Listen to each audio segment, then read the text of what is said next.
Ask Mike, brought to you by the Stadium Shop on Razorback in Fayetteville. Happy Monday, everybody, and it's time for another edition of Ask Mike. We're in our new set. It's kind of exciting. Still trying to figure it out here.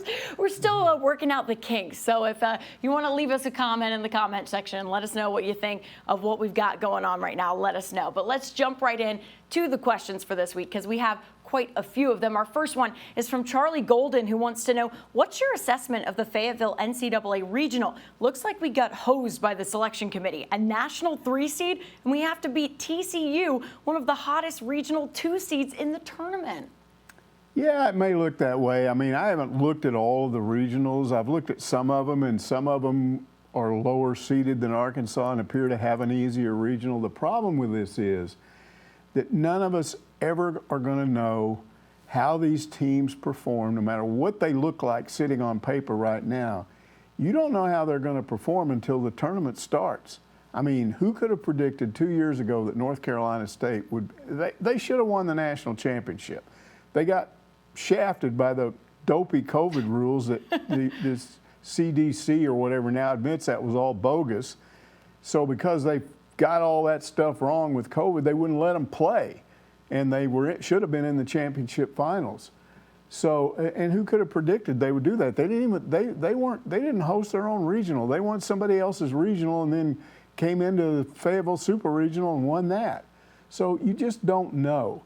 But this is a really tough regional on paper. And take a look at some graphics here. Let's start with Santa Clara. Everybody's talking about TCU. Santa Clara's won 7 straight. Last 3 games where they won the West Coast Conference Tournament, they beat Portland St. Mary's and Portland again by a combined score of 38-6. They're the very definition of a team hitting postseason play hot. They got 6 guys in their lineup batting 300 or better, 3 with double-digit home runs. Their ERA is 4.42. They don't play a comparable schedule to Arkansas, but statistically they hit better, they pitch better. Arkansas is much better defensively, just 38 errors to 52 for Santa Clara. The crowd factor is the one that's different.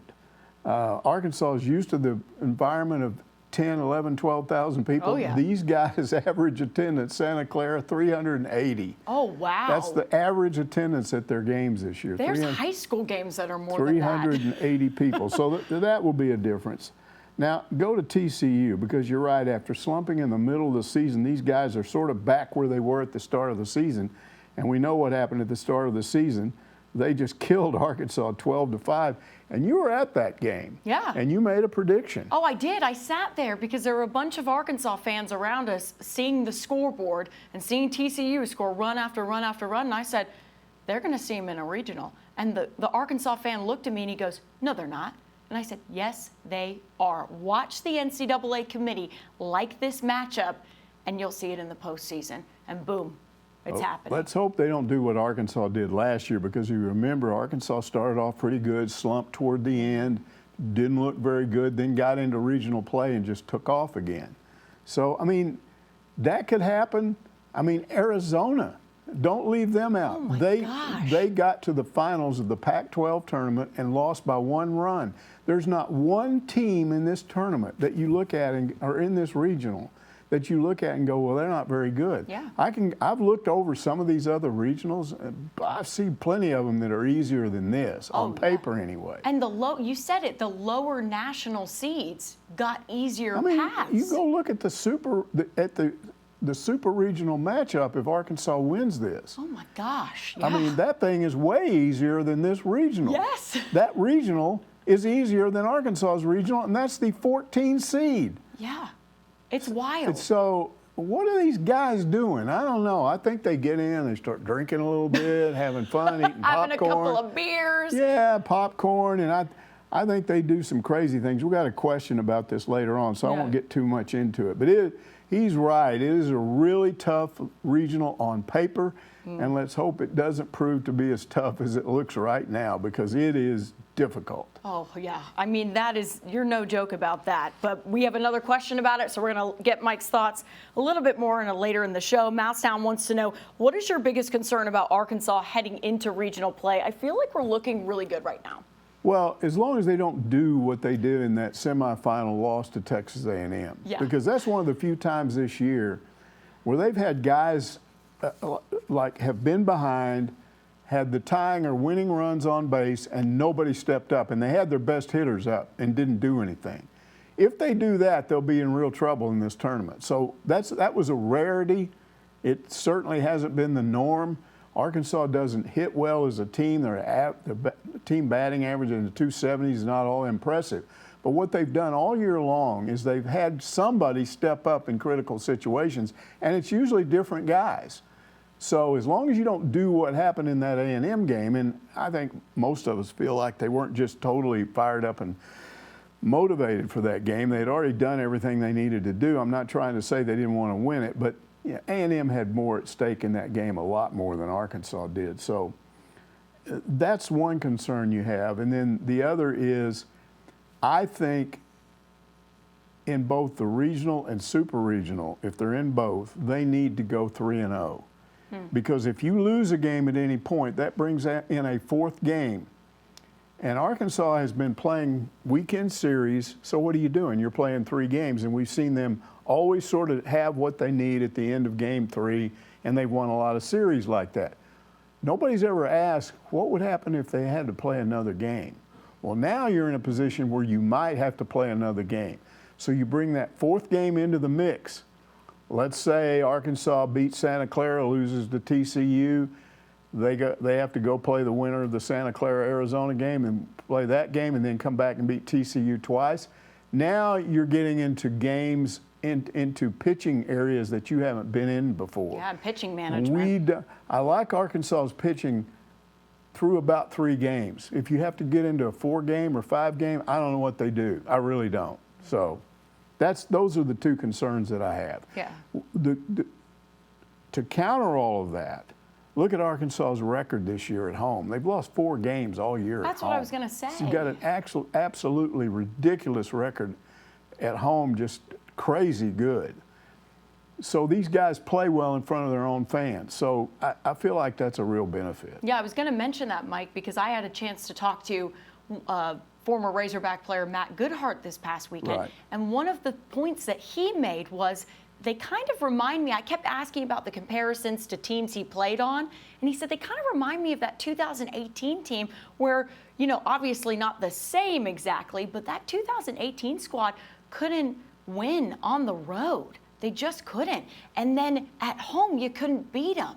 So I think it kind of reminds me of there's a small similarity there of this team that they're really hard to beat at Baum Walker, and you hope that's the case going into this weekend and then possibly super regionals. Hog Redneck says, I know that the Saturday loss to the Aggies means nothing, but it still got to me. They're a bigger fish to fry, but I'd love to be 5-0 against them instead of 4-1. Guess as a fan, I'm never satisfied. You know, it takes discipline to handle that as a fan. I think the players understand it, but what you have to really, you have to be telling yourself this while the game's going on, because you don't know what's going to happen, but it looks like, you know, they're behind, they may not win, oh, this is bad, we don't like to lose to the Aggies.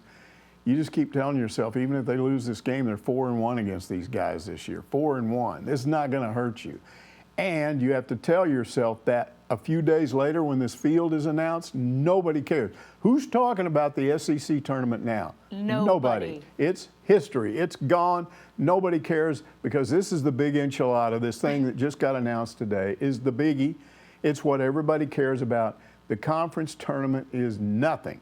So you just tell yourself at the time you're watching the game, and I understand what he's talking about. It's hard to watch Arkansas play A&M and just say, oh, you're going to lose to the Aggies. No, but you just have to go, this doesn't mean anything.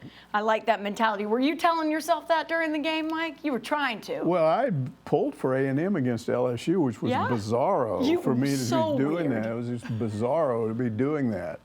Because I was like, come on, Aggies, and then they'd score a run, they'd do that stupid luggage cart thing in the dugout, and I'm going, what is that? But, you know, you just do it. But then once again, when you're playing them again, you kind of want Arkansas to beat them. But on the other hand, I kept telling myself, hey, go home a day early, get some extra rest. You know, don't waste your pitchers. Don't have to use more pitchers. Don't do any of that stuff. That's what I was saying. I was like, go home, get some rest. It'd be great to win the SEC tournament. But statistically speaking, the ones who win the SEC tournament, rarely go on to make it to Omaha. So it's like, you gotta look Conference tournaments usually don't mean ding dong once you get into the NCAA. And Arkansas could have lost a game, their first game in it, or lost a couple of games in it, and then they would have still been a top 8 national seed, in my opinion. So that really didn't matter at all. Pigs Feet asks, can you explain how baseball determines matchups postseason? Is it like basketball where number 1 plays number 64 down the line? No, it's not like that. and it's not anything like that. It's that way when they match up the regional and the national seed sites and the 9, 10, 11, 12, 13, 14, 15, 16 tournament sites.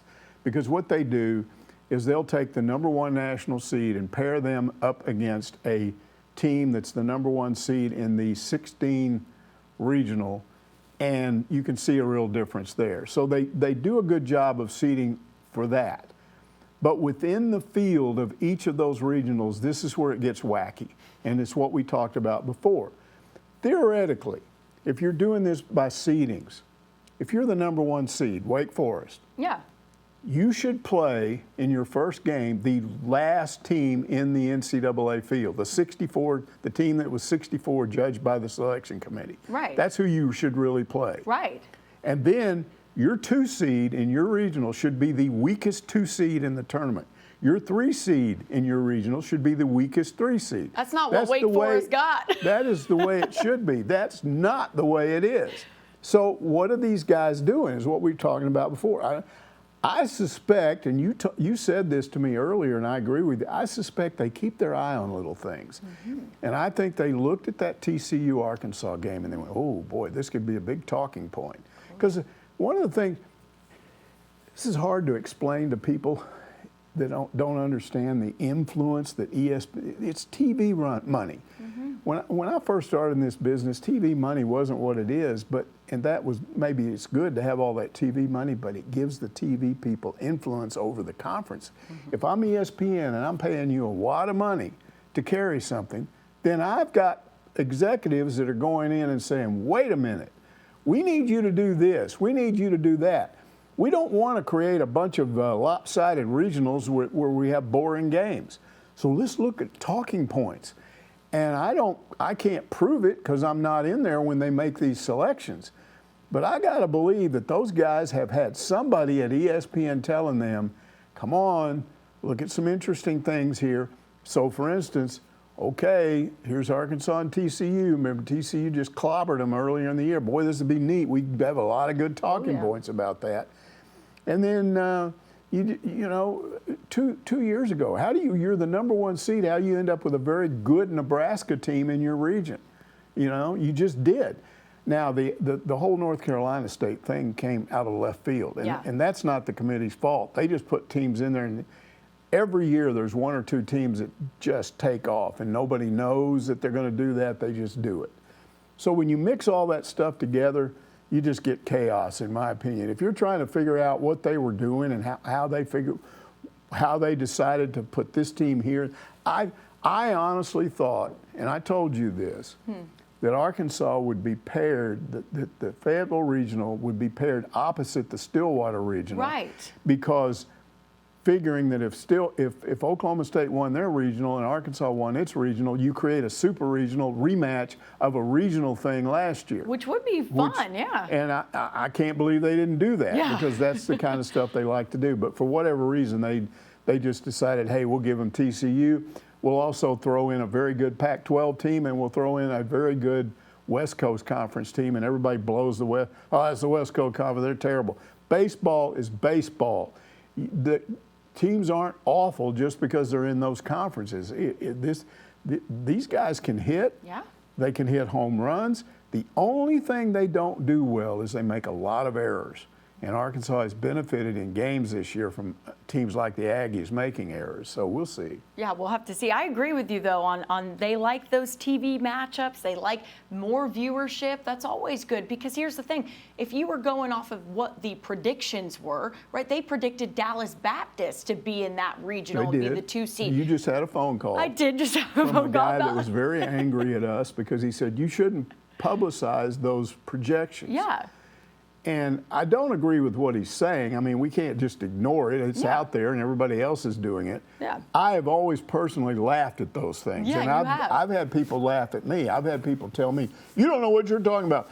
They have a really good history of being right about this. And I'm going, really? Well, let's wait and see when the actual field is out and see if it looks anything like these projections. And does it? No, absolutely not. I looked at the one last night.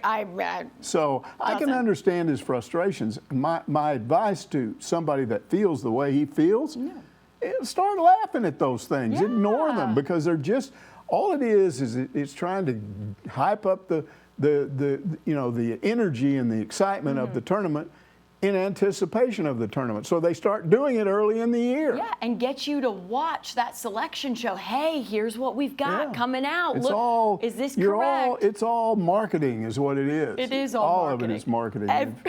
It is all marketing. That's a great way to look at it, Mike. Edward Clutch wants to know, do you think the new SEC schedule starting next year, we will play Missouri earlier in the season, or will it stay at the end? I honestly think the reason we struggle in that game every year is because of where it is on the schedule. By that time, we are usually beat up and know if we are bowl eligible or not. So sick of losing what is a very winnable game every year. Okay, let's go back and look at how that game got put on Thanksgiving weekend every year. It is rivalry weekend is what it is. But why are they the rivals? No one will answer that. Yes, I can answer that because Jeff Long caved in when A&M came into the league. A&M wanted a big rivalry game. They were giving up their rivalry with Texas, which was always on Thanksgiving Day. Right.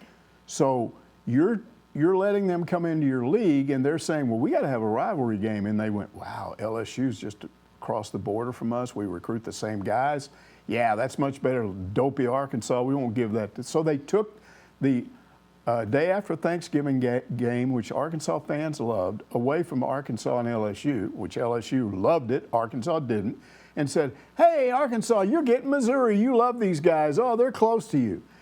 And we've talked about this ad nauseum on this show. This is no intended disrespect for Missouri, but Razorback fans don't care about Missouri. They never have. So they don't like it.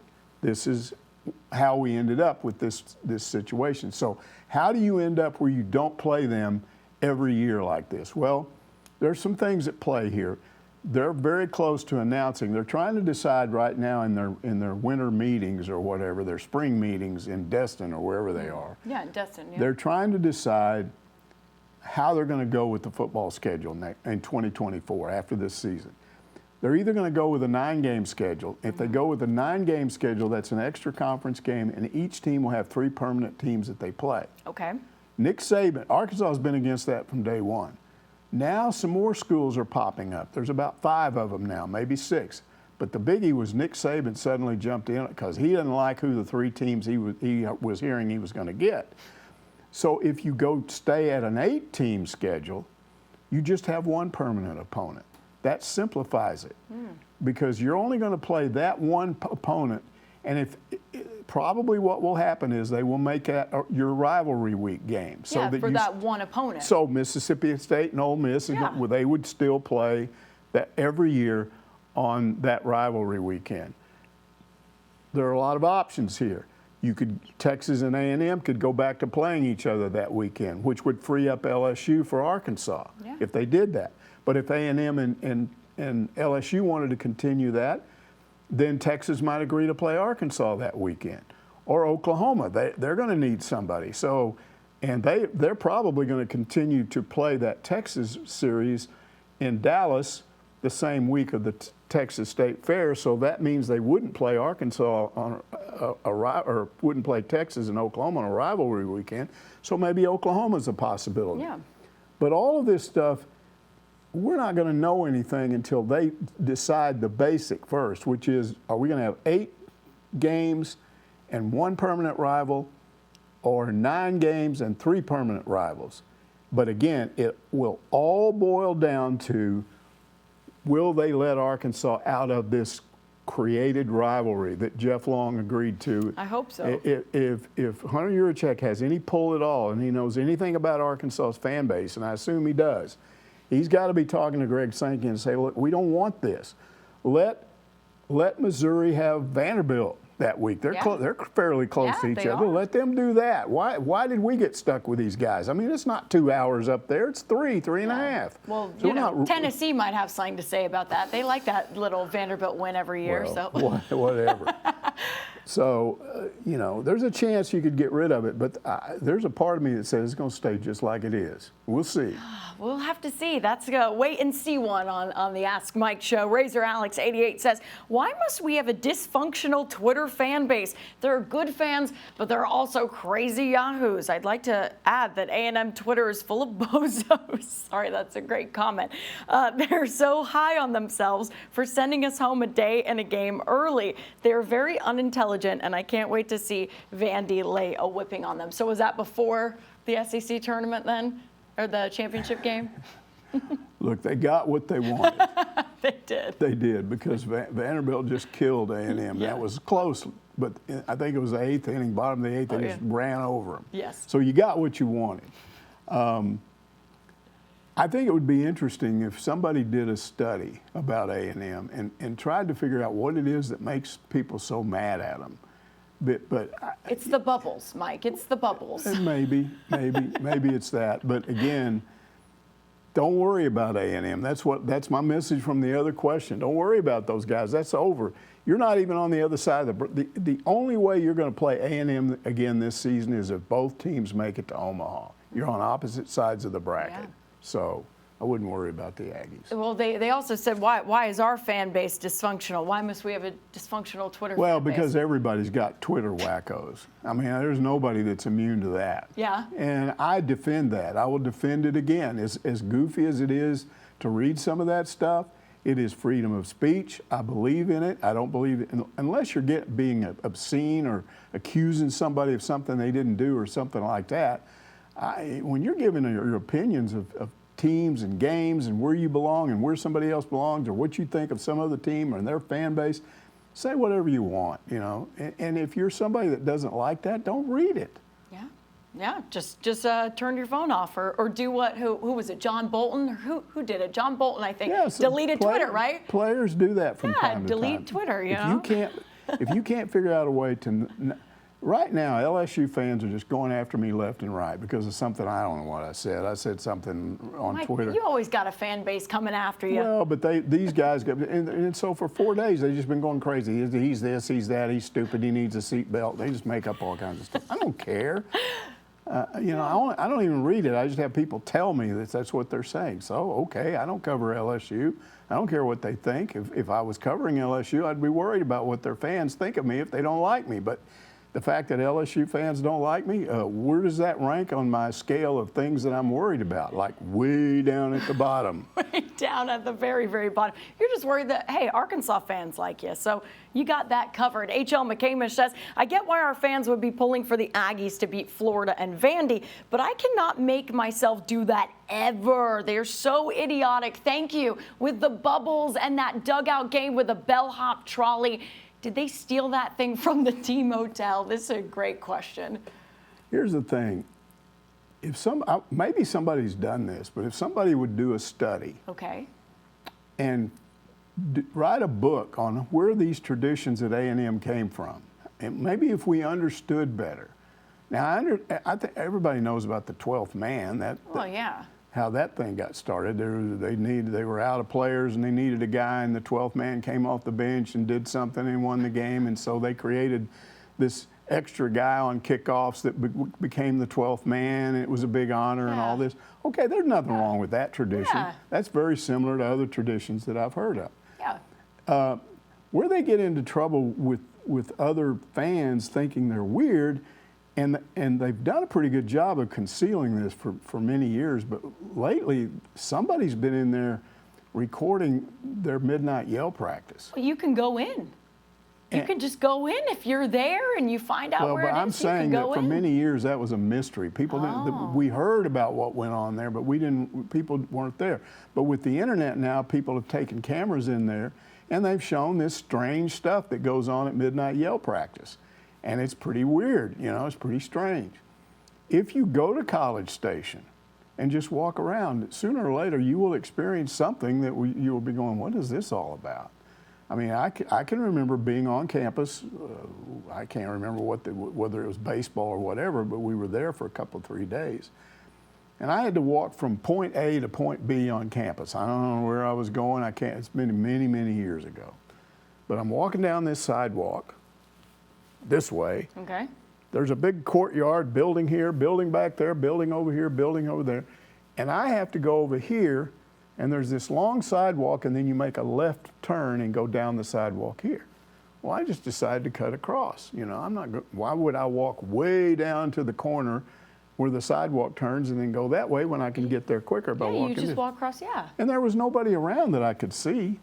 And so I started walking like that, and I mean, within a few seconds, some Aggie student just came out of nowhere and he's just berating me because I was walking across some memorial lawn or something that was dedicated to somebody, and it was disrespectful and all that. And I said, well, that's fine, but I said, I don't see anything that indicates that. If there was a sign up that said, please don't walk on this grass, or Joe Blow Memorial Lawn, this guy died in World War I, don't walk across here, anything like that, then I would know not to do that. But how am I supposed to know not to do that? And yet the guy was just indignant and act like, well, you're stupid if you're on our campus and you don't know that. Like you're supposed to go to school and learn all of their traditions before you ever go onto their campus. So they just do things like that. You know, it's very strange, and I don't really mean to run down Aggies. People, I've got Aggies in my family, you know. Yeah, you told me that the other day. I was shocked about that one. Well, my oldest son's wife, her father went to A&M. He's a really nice guy. I like him. So it's not like I just dislike people because they're from A&M, but they just have really strange things, and they do strange things, and the whole Bubbles thing, where did that come from? Where did the Bubbles, somebody tell us where the Bubbles thing came from. What does that have to do with baseball? It doesn't have anything to do with baseball. They're Bubbles. How can Bubbles have anything to do with Aggies or baseball? It doesn't make any sense to me. So I don't get that. We do need someone to answer that question. These are the kinds of things that produce the question that we just got, where he's saying, look, I understand that it was no big deal, but I just can't stand to lose to these guys, and I can't pull for them. In other words, I've got to pull for them to beat LSU because it's better for Arkansas if A&M beats LSU. And what he's saying is I couldn't make myself do it.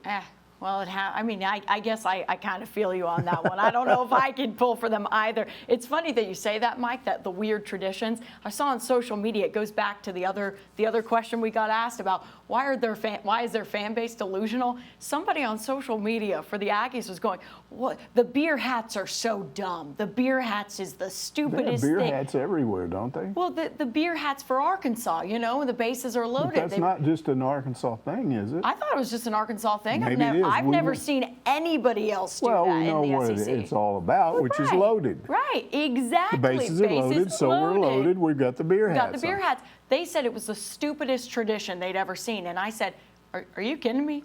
Have you seen the Bubbles? Have you seen the Bubbles?" I'll take beer hats over Bubbles. I'd take beer hats over Bubbles any day, Mike. All right, WV Hogvan wants to know, does it frustrate you that we seem to strike out too many times on called third strikes, especially when we have guys on base?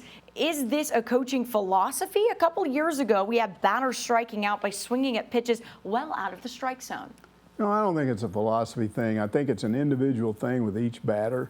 There's so many things that's going on. Players anticipate pitches. Yeah. And that's the most common way you strike out looking, is you thought he was going to throw one pitch and he threw another pitch and it was right over the plate, but you weren't ready for it and you just stood there and took it.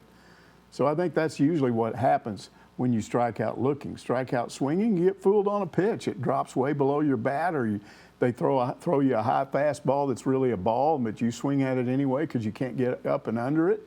There's just so many reasons why people strike out, but I don't think it's a part of any overall philosophy that they have at Arkansas. Yeah, I don't think so either. Marty Bird's Proxy asks, with the possibility of another run to Omaha looming, can you give us a refresher on that first trip they made in '79? I love that. What was their path in regionals, and who were some of their key players? I think we got some graphics on this. That's the easiest way to do it. I hope we have graphics. Hopefully, I think so. I think we have some graphics on that one, maybe. Yeah, there we are. Okay, let's go back even before regional play to the Southwest Conference tournament in '79. They beat Baylor 6-1, lost to Texas, which was very common in those days. The tournament was at Texas. Lost to them 6-2, beat A&M 6-2, and then lost to Texas 12-6.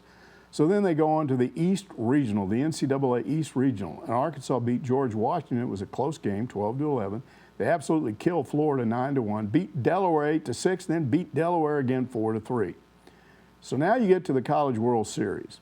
And Arkansas beats Pepperdine 5-4. They beat Arizona 10-3, and then they beat Texas 9-4. Now remember that game? Yeah. I remember thinking, okay, they're going to win it all, because the Texas is the one team they haven't been able to beat.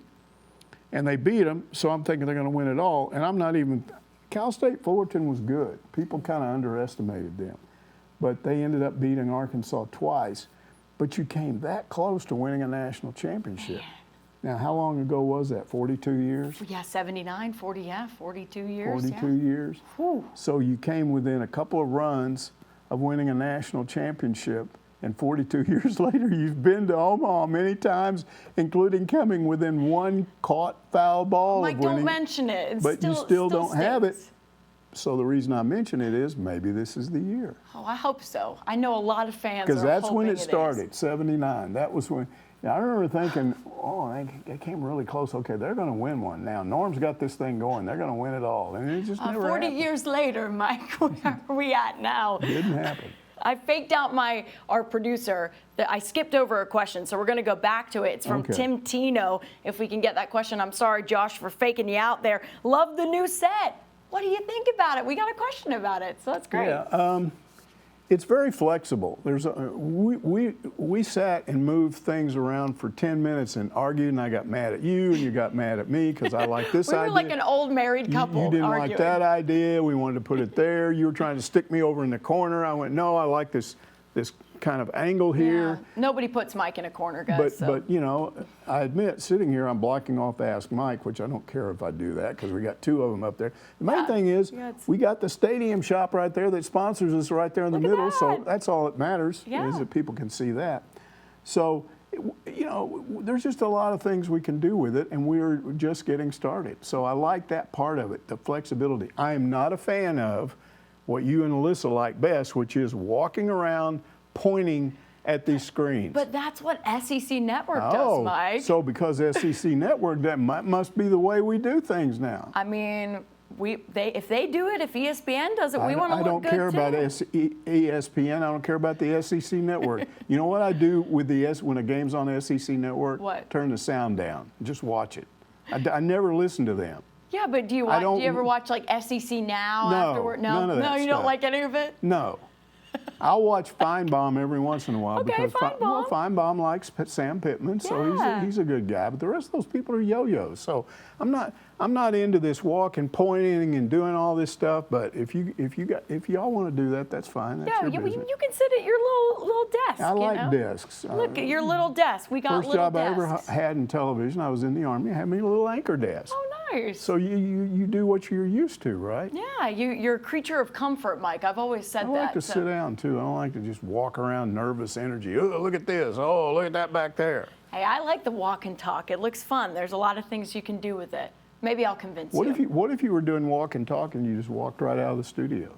I could do that too. You might you might still. You might forget where you're going and just be gone. I might just walk straight out. Would you? You could put a door right here and you just walk through the door. Just walk through. They go, where'd Courtney go? Or Alyssa could come into the shot, just come through the door and walk. Hey, a magic door. Be like what was that Mr. Rogers' Neighborhood where the guy come where through you the walk door? through the door. Remember when Eddie Murphy did it? No, I don't remember when he did it. It was Mr. Murphy, Mr. Rogers' Neighborhood. It was a black neighborhood, and he was. And he did Mr. Murphy's Neighborhood. Yeah, but when the guy knocked on the door, he goes, "Who is it?"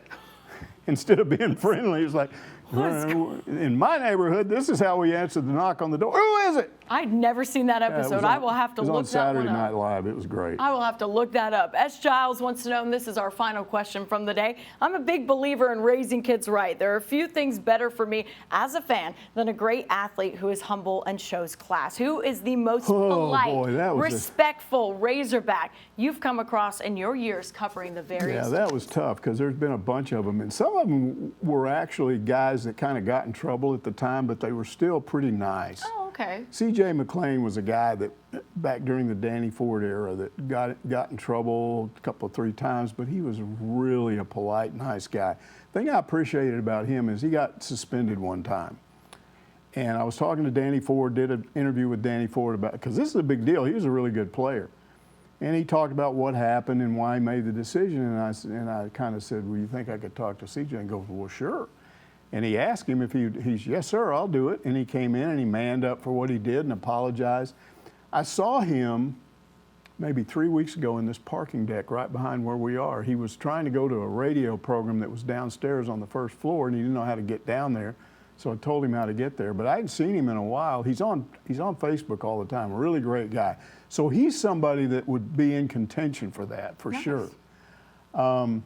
But I thought about it over and over again, and the guy I came up with was Anthony Lucas. He was a wide receiver during the Clint Sterner era.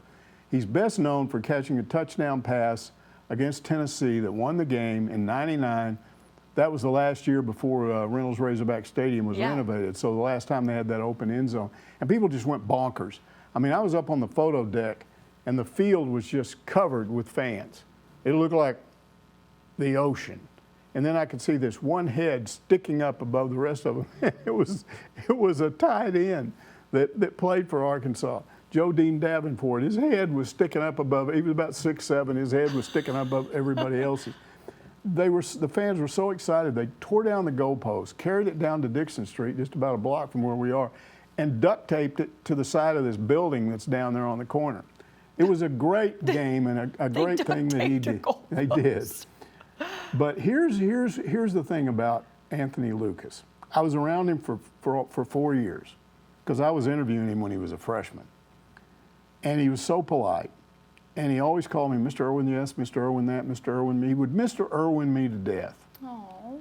And so one day toward the end of his senior year, and I knew I wouldn't be doing that many more interviews with him, he's doing that again, Mr. Irwin, and I said, you know, Anthony, why don't you just, you know, you paid your dues here. You've grown up here. You're not a freshman anymore.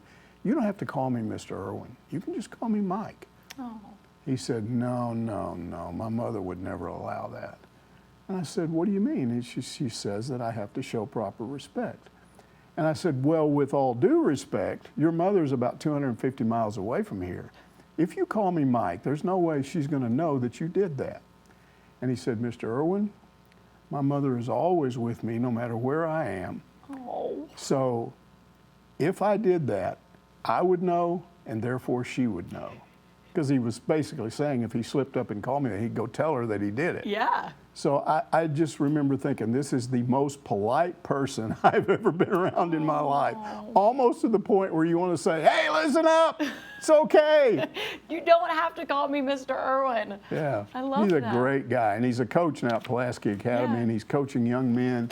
And I can't think of a better guy to not just coach football, but to teach players about life, because he is a class individual. Wow. Now you make me want to meet him because he sounds just so lovely. I was a fan of him before I came and covered the Hogs because I've watched that play many a times that he's made against Tennessee, but I never knew who he was as a person, so I love that. He's a great guy. I love that. Well, that's going to do it for this week's Ask Mike. We'll see you next Monday to answer more of your questions.